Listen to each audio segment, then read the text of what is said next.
से लगनी जे जाते बाते रात एक बात रहे कुछो न बुझात काबू भइले न जवानी गरम पर बैठल रही के रखे हम पवन होके बैठल रही के रखे हम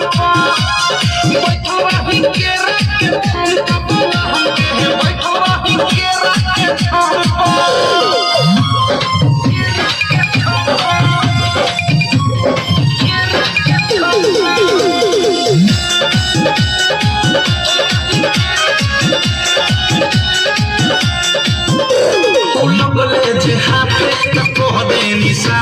जवानी के लहक गइले बा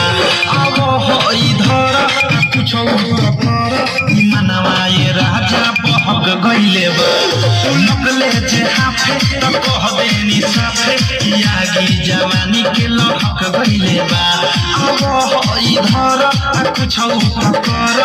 मनवा ये राजा बहक गइले बा दशा कोइनी उनकर नासा में रहनी उहे भइल जवन हम सखी चाहनी लगल नाही शरम काम कोइनी कुकरम कहनी दुनु हाथ फेरा दुनु हम पर बैठल रही के रखे हम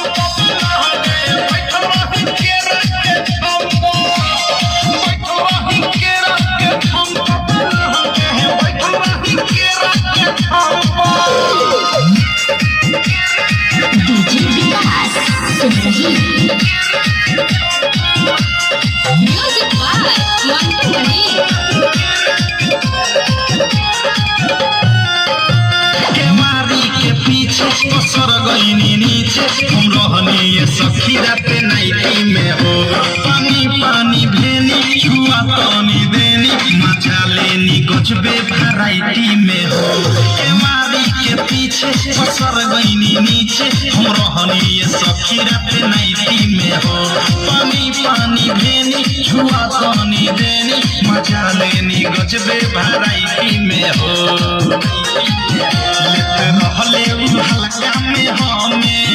जाते खलका में रुक गइल दमे राइत थारु अवधेश लागल ठेहुना से ठेस अनुराग हो देहिया नरम पर